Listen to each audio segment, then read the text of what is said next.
अस्सलाम वालेकुम। मार्केट अभी कुछ डायरेक्शन नहीं ले पा रही, कुछ सेटलमेंट नहीं हो पा रही। सेटलमेंट आपको पता ही है कि दो फ्री कैन जब जंग के अंदर इन्वॉल्व होते हैं तो उन्हीं के ऊपर डिपेंड करता है कि आगे क्या होने वाला है। हमने प्रेडिक्शन नहीं करनी, हमने प्लान ए और प्लान बी दोनों को डिज़ाइन करके चलना है। और एक बात आप जहन में रखिएगा कि अगर आप मार्केट को निचोड़ने की कोशिश करेंगे, मार्केट को निचोड़ने का मतलब ये होता है कि आप मार्केट की हर अपॉर्चुनिटी को कैश करने की कोशिश करेंगे, हर दिन को कैश करने की कोशिश करेंगे, हर रेट के ऊपर बाइंग करने की कोशिश करेंगे। तो अगर मार्केट को निचोड़ने की कोशिश करेंगे तो मार्केट आपको निचोड़ देगी। ये बात आप ज़हन में रखिएगा कि ये बहुत ख़तरनाक नफ्सियात है, बहुत ख़तरनाक एक्शन है, बहुत ख़तरनाक आप समझ लें कि ये एक सोच है कि आप चाह रहे हैं कि यार मैं बॉटम पकड़ लूँ, ये ना हो यहाँ से मार्केट रिवर्स हो और मेरे पास इस रेट का माल ना हो। तो ये बहुत ख़तरनाक किस्म की सोच है।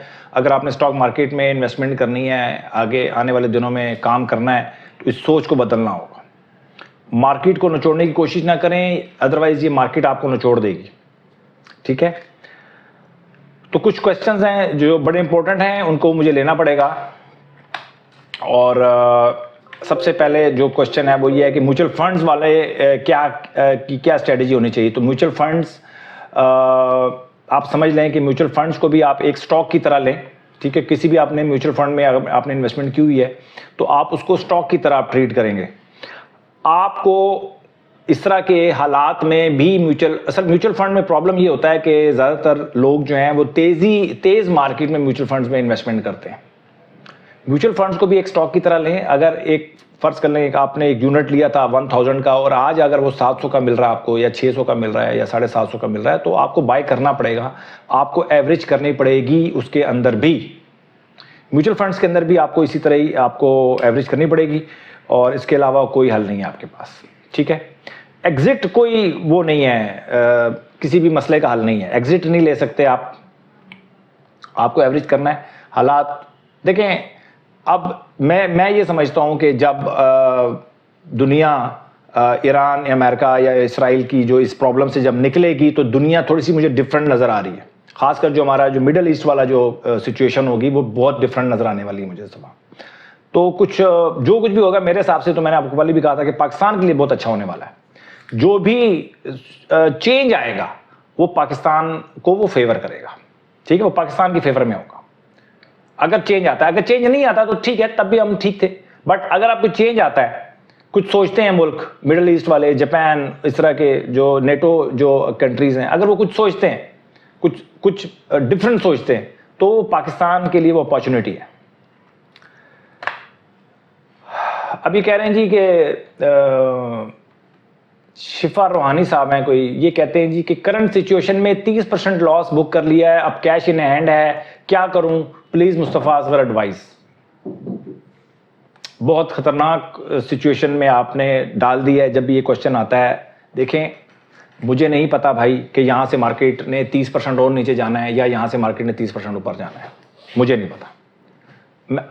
मैं अपना बिलीव बताऊं, किसी को भी नहीं पता। अगर किसी को पता हो तो भाई, मैंने आपको लास्ट वीडियो में मैंने बता चुका था कि भाई जंग की क्या सूरत हाल होती है किसी को नहीं पता होता, क्या न्यूज़ आने वाले दिनों में कुछ किसी को नहीं पता। अब देखें, अगर आपने 30% माल बेच दिया, बुक कर लिया ना, कोई लॉस बुक कर लिया, तो अब आपने आगे करना क्या है। दोनों सूरत हाल को जरा लिख के तो रखें, आपने डायरी पे तो लिखें कि यहां से अगर मार्केट ऊपर जाती है, या तो आपने 30% बुक कर लिया और निकल गए, खत्म। आपने हाथ धोने के बाद कह दिया कि अब मैं स्टॉक मार्केट में इन्वेस्टमेंट नहीं करूंगा, फिर तो चलो ठीक है, समझ में आती है बात। आपका लॉस यहां से नहीं बुक होगा, कहीं और से बुक हो जाएगा, कहीं और से पूरा हो जाएगा। बट अगर आपने स्टॉक मार्केट में ही रहना है तो आप मुझे बताएं कि कैसे डिजाइन करेंगे। कि यहां पे आपने माल बेच दिया, आप डिजाइन करेंगे भाई ठीक है, माल दोबारा कब लेना है, यहां से 10% नीचे जाएगी या 20% नीचे जाएगी, या ऊपर 10% और ऊपर जाएगी या 20% ऊपर जाएगी। अगर तो यहां से नीचे चलेगी मार्केट तो चलो ठीक है। अगर यहां से मार्केट 10% ऊपर चली जाती है, 20% ऊपर आपके स्टॉक चले जाते हैं, तो वहां पर आपका टेम्परामेंट क्या होगा, वहां पर आपका हौसला तो बहुत ज्यादा प्रॉब्लम में आ जाएंगे आप। तो ये दोनों चीजें आप ध्यान में रखें कि यहां से मार्केट 20% ऊपर चली जाती है, फिर आपका क्या एक्शन होगा। यहां से 20% नीचे जा रही थी, फिर तो चले ओके सिचुएशन है, कोई मसला नहीं। अब यहां से मार्केट रिवर्स होती है फिर आप क्या करेंगे? तो ये अब आपने सोचना है। और $1 मिलियन क्वेश्चन है जी ये वाला, तो मैं क्या क्या सोचूं उसके बारे में। मैंने आपको बता दिया है कि आपने अगर पैनिक होना है, अगर यहाँ से 10% 20% मार्केट ऊपर हो जाती है और आप पैनिक में बाइंग कर लेंगे, तो फिर इसका मतलब है कि आपका फेल, ये जो भी प्लान था आपका फेल हो गया। तो दोनों प्लान्स लिख के रखेंगे करना क्या आपने। इसके बाद है जी मोहम्मद, ये काफी अरसे से ये क्वेश्चंस कर रहे हैं, sir one thing tell me I buy shares. इन्होंने साजगार लिए थे 2300 रुपए पे और ये अब 1840 हो गए हैं, अब बल्कि और नीचे आ गया है। तो अब वो कह रहे हैं जी कि मुझे सेल करना चाहिए या एवरेज करनी चाहिए। सबसे पहली बात तो ये है कि यार ये हर बंदा, आप नोट कीजिएगा कि हर बंदा टॉप पे बाइंग की होती है, हर बंदे ने टॉप पे बाइंग की होती है। ये क्या वजह है भाई? कोई 2200 वाला भी आ जाए, कोई 2000 वाला आ जाए, कोई ऐसी कोई पार्टी आ जाए, लेकिन नहीं आती। वजह उसकी ये आप सांप सीढ़ी का खेलते हैं। सांप सीढ़ी का आपने कभी देखा है? आपने सांप सीढ़ी क्या होती है? आप जब लूडो खेल रहे हो ना, सांप सीढ़ी का उसमें एक गेम है। 99 पे जाके आपको सांप डंग मारता है और दोबारा आपकी जो पोजीशन है ना 40 पे आ जाती है, 30 पे आ जाती है, 20 पे आ जाती है, या 55 पे आ जाती है, व्हाटएवर जो भी उसका नंबर होता है। तो कहने का मकसद ये है कि सर ये जब तक आप छोटे उस पे बाय करते रहेंगे ना, स्टॉक्स को छोटे छोटे प्रॉफिट के ऊपर सेल करते रहेंगे, 3%, 4%, 5% पे सेल करते रहेंगे, तो हमेशा आपकी जो बड़ी बाइंग होगी ना वो ऊपर टॉप पे आपकी बाइंग होगी, उसके बाद मार्केट नीचे चली जाएगी। सारे किए मतलब जो पैसा बनाया वो भी देके जाते हैं और अपना भी बहुत बड़ा लॉस करके जाते हैं। तो स्ट्रेटजी सिंपल है जी। आप यहाँ पर जारी बात है 2300 के बाद अगर वो स्टॉक नीचे आ गया है, 25% तकरीबन नीचे आ गया है, तो अब आपने इसको एवरेज करना है, सिंपल। और अगला जो एवरेज होगा वो 20% पे होगा एवरेज। तो ये आपको एवरेज करना पड़ेगा अगर आपने स्टॉक मार्केट के साथ इंटैक्ट रहना है। ये स्टॉक मार्केट का हिस्सा है, हर वक्त मार्केट ने ऊपर नहीं जाना, इस बात को समझें। मार्केट ने डिस्काउंट भी होना है, वो डिस्काउंट में ही आपने चीजों को आपने हैंडल करना है, मैनेज करना है। परेशान नहीं होना। अगर आपने सेल करना है तो सेल करने का मतलब आप क्विट होना चाहते हैं। क्विट होंगे तो फिर वही वाला क्वेश्चन आ जाता है, भाई क्विट होंगे तो फिर उसके बाद दोबारा एंट्री कब लेनी है आपने? यहां से 20% नीचे चली जाती है फिर तो चले बड़ी आसान सी बात है, आप नीचे ले लेंगे एंट्री, बड़े खुश भी होंगे आप। बट यहां से जब मार्केट ऊपर जाएगी तो फिर पैनिक तो नहीं होंगे आप? फिर क्या करेंगे वो लिखें आप लाजमी। उसके बाद है जी क्वेश्चन, अस्सलाम वालेकुम, स्टॉक आप 100% मुनाफा के बाद सेल कर रहे हैं, वही आगे जाकर 200 या 300 बढ़ने वाला है, तो ये कैसे पता चलेगा? ठीक है जी ये। और दूसरा ये क्या है, और अगर वही स्टॉक अच्छा परफॉर्म कर रहा हो तो मजीद रख सकते हैं। पहला क्वेश्चन ये है। तो भाई मैंने आपको बोला है ना कि हमने 100% तो हमारा पहला पड़ा हुआ है, वहां पर हम वहां पर ट्रेलिंग प्रॉफिट कर सकते हैं कि हमने 100% पे सेल नहीं करना होता। अब थोड़ा सा नीचे आएगा तो हम सेल करेंगे, नहीं तो ऊपर जा रहा है तो हम सेल नहीं करेंगे, अपने प्रॉफिट को मैक्सिमाइज करने की कोशिश करेंगे। जैसे मैं एक मिसाल देता हूं, आपने 100 का शेयर लिया, अब 200 हो गया, अब आप 200 पे सेल ना करें उसको। आप बोलते हो यार मैं इसको 180 पे सेल करूंगा, ये 20 रुपए जो मैं दे रहा हूं ना, ये इसकी इंश्योरेंस है। किस चीज की इंश्योरेंस है? कि हो सकता है यार 225 हो जाए। जब ये 225 हो जाए ना, तो फिर आपको यार मैं 225 पे सेल नहीं करूंगा, अब मैं इसको 200 पे सेल करूंगा। ठीक है, अब मिनिमम आपका 200 हो जाएगा। 225 के बाद अगर तो या तो वो 200 पे आएगा पहले, या वो 250 हो जाएगा।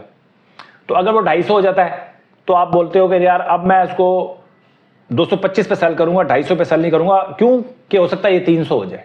तो इस तरह आप अपने प्रॉफिट को मैक्सिमाइज करने की कोशिश करते हैं। कहीं ना कहीं आपको नीचे आके सेल करना पड़ेगा, लेकिन मार्केट जब तेजी में होती है, जब कोई भी स्टॉक 100% बढ़ जाता है, फिर ज्यादातर चांसेस उसके यही होते हैं कि 200% या 300% बड़ी जल्दी वो गेन कर लेता है।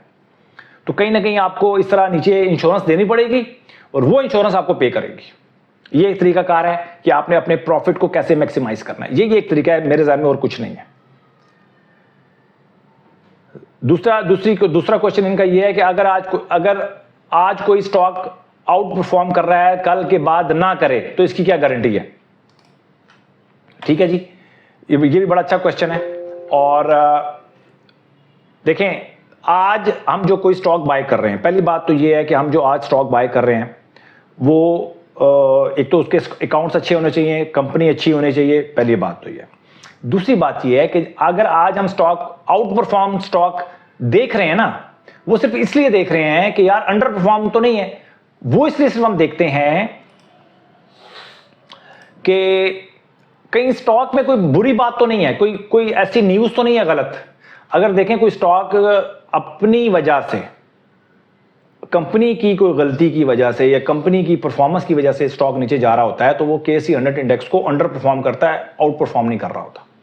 तो मार्केट नीचे जा रही है, तो सिर्फ हमने इस चीज को केटर करते हैं कि कंपनी में अगर कोई मसला मसाइल होगा ना, तो हम इस वाले टूल से हम ये अंदाजा लगाते हैं कि यार कंपनी में कोई प्रॉब्लम नहीं है। अगर कंपनी में कोई प्रॉब्लम है तो वो KSE 100 इंडेक्स को भी अंडर परफॉर्म कर रहा होगा।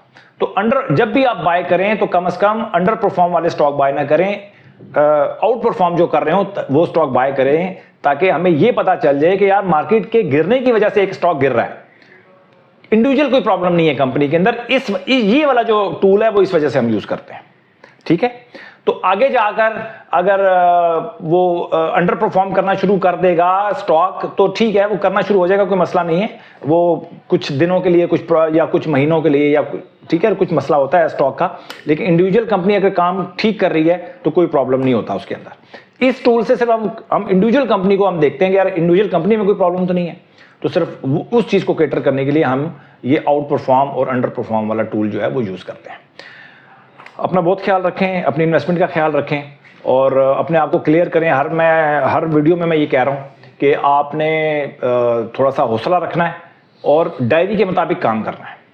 अगर डायरी पे जो लिखा हुआ है ना भाई, अच्छे दिनों में लिख दिया है, बुरे दिनों में लिख दिया है, कहीं पर भी लिखा है, डायरी पे जो लिखा हुआ है आपने, और प्लान ए और प्लान बी दोनों लिखकर आपने चलना होता है। क्योंकि मार्केट के बाद अब आपको पता चल गया होगा कि मार्केट को प्रिडिक्ट करना कितना खतरनाक हो सकता है किसी के लिए भी।